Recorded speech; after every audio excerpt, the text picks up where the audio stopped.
Welcome to the HR Happy Hour work break. You're here with Trish and Steve. Hey, Steve Bose. Hey, Trish McFarlane. Happy Monday.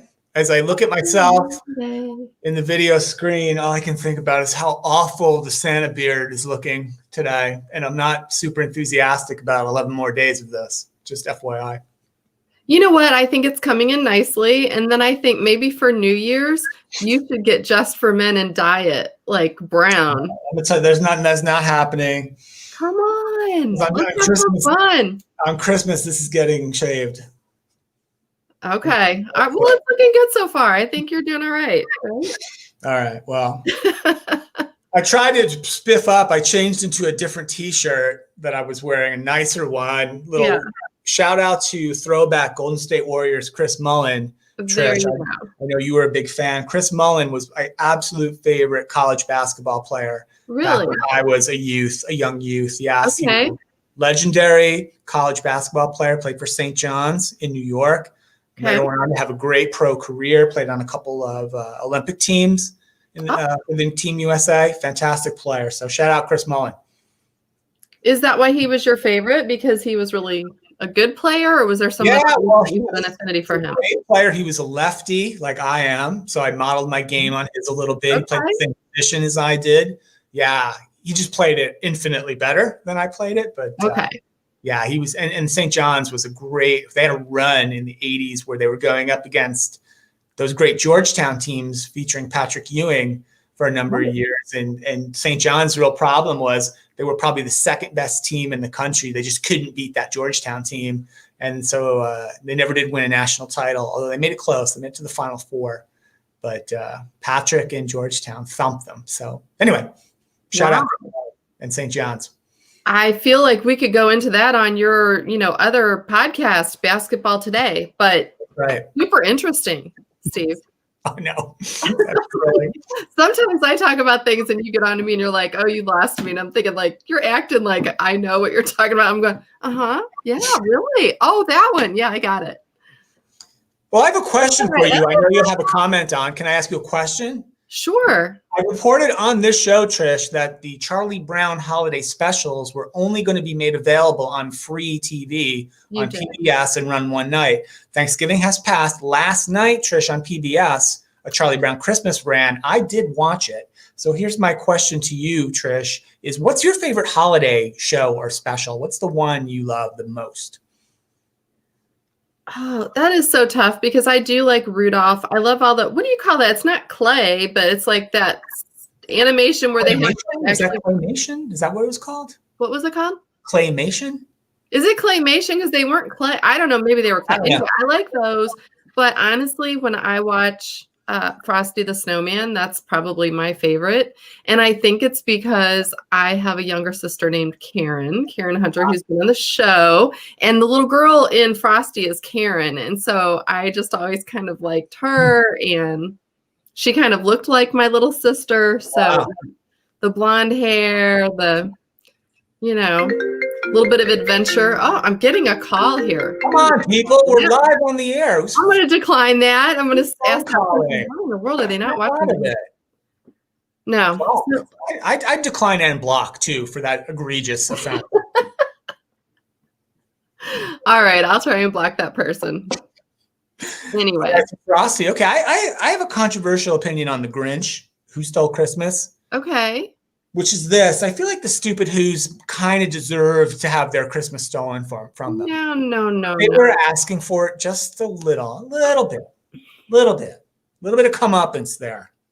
Hey, I do have a question for you about the Grinch. Yeah. So I hear, or I've kind of seen little tweets and stuff that there's a new Grinch musical and people are just like up in arms, like that it's awful and how dare they? And, I'll be honest, I like the original Grinch cartoon. I didn't really love when they made it, into an actual movie with people.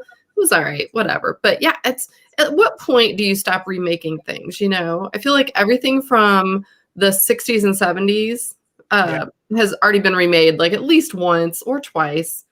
Can we leave it alone and like start making some new stuff? I mean, it was a pretty good run of some of those old TV shows being remixed and either put back on TV again or made into movies, right? Like some of those 70s shows like Charlie's Angels, and I think there was a Starsky and Hutch movie that came Right, out Chips, many years all of later. them. Dukes of Yeah. Hazzard. Oh, yeah.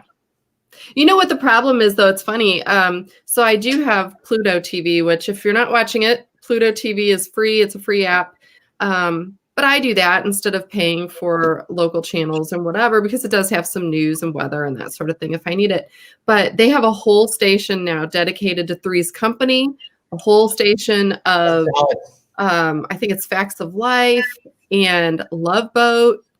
And so each show has its own station. Well, I saw that, I don't know if it was over the weekend, but I noticed over the weekend that there is a whole station of The Old Price is Right with Bob Barker. So over 40 years of, and so they were on like, I don't know, it was around like Christmas of 81 or 82, early 80s. And I'm watching it. Now, this is something I watched with my mother, you know, on summer breaks or winter breaks or whatever. And watch this all the time. I had no recollection of just how creepy he can be. Bob Barker was creepy? My goodness. By today's standards, yes.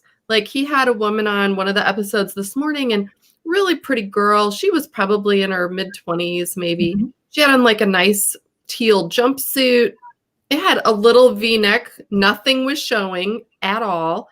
And she had on one of those like Olivia Newton-John like headbands, you know, like it was like a rainbow headband and stuff across her forehead. She looked like she might go work out or something, blonde, you know. Anyway, she comes down there, and one of the very first things he says to her was something to the effect of like, well, you look really pretty and you'd look a lot better if you had a lot less on. Whoa, Bob. And I'm thinking like, yeah. That had to be inappropriate in 1977 too, though, right? I mean, well, I don't know, because you know, you and I have done like the movie Hall of Fame where we've gone back and tried to watch like Flashdance or some of those, and they really don't hold up in terms of today's standards. And the same thing, I'm thinking like if I was sitting there watching that with my daughter, I would have been like, that is not okay. And I know I watched these shows with my mom. So I don't know. It was kind of crazy to me to watch him being just a total creeper, because it was, and the girl, you could tell she was so like stunned. She didn't know what to say to it. She just kind of, you know, smiled.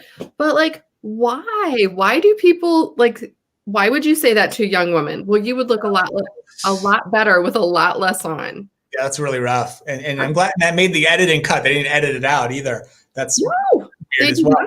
No, and it's still in there. So now it's like, so if nothing else, I guess go on Pluto TV on your computer or on your TV and put it on there. And yeah, watch some old episodes. It's insane. It's a little bit crazy. So you brought up The Price is Right. I did not you were bringing that up. I was going to ask a different question, but that made me, I just quickly looked aside and Googled something real quick. Have you ever seen The Price is Right documentary? No.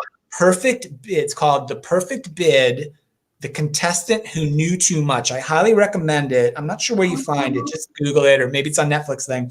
I think I saw parts of it. Yes. I think I saw 2017. And it's basically back in the early days of The Price is Right. They weren't so meticulous. Maybe they didn't have a big staff producing the show. They reused a lot of the same items in the games and in the showcases.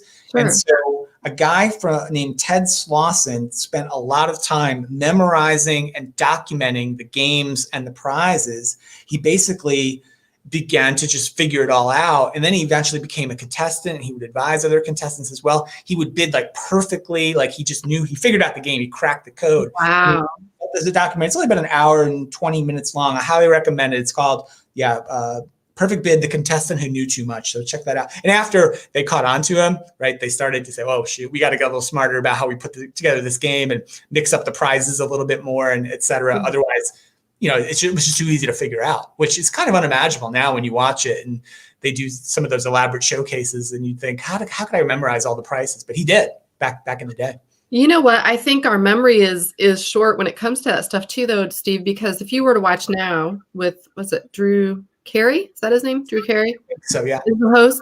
You're right. It's a very elaborate show. There's all kinds of stuff going on. I'm sure they have a huge staff. Whereas like when I rewatch these few episodes I've watched like 3 of them. Even the way the show was done was so just simplistic. Lots of mistakes by Bob. The girl will be like, he'd be like, okay, pick the prize with the highest amount, the next highest amount. The girl's like, I'll take the cookies. He goes, the turkey. All right, we're going for the turkey. And then he'd like show the prize, the turkey price. And the girl's like, look, like mouthing at the audience, like, I said cookies. Like, what is he doing? Like, so there's a lot of, again, we probably just weren't looking that carefully back then, Yeah, but definitely. Now, computers and all that stuff, I think people definitely would be paying a lot more attention. All right. Well, I recommend it. Check it out. You've got some we're running out. We've watched everything, right? 9 months into this, right? Yeah. Looking for something new. Check it out. I'll see where it's at tonight. Maybe I'll rewatch it too. It's pretty good. Hey, one last thing from me, Trish. Sure. Tomorrow, well, you're aware of this because you participated in this recording. We recorded our annual payroll year-end podcast today. Payroll and benefits year-end. Yeah, with our friend Tom Hammond from Paychecks. In fact, when you buzzed me to come do the show, I'm in the middle of editing the podcast. It'll run tomorrow morning. Oh, good. So be sure to share that out. Really good stuff about year-end payroll, year begin, some of the benefit stuff, reporting, COVID changes, payroll people need to be aware of. So super great stuff. And so thanks to Tom pulling on my Paychecks hat. Shout out to him today. It's good to see him. Absolutely. And you know what? It's nice just to know you can have a checklist. He actually gives a link to a checklist so that if you're in HR or payroll, right. You can do your year-end checklist and listen for tips. It's really good. It's a really good free resource. So shout out to the payroll managers out there. Absolutely. Yeah, good stuff. Hey, well, listen, we are at about coming up on 12 minutes. So I think it's time to end the break. 9 minutes too long, maybe. Get back to work. And we'll be here same time tomorrow. Bye for now. Bye.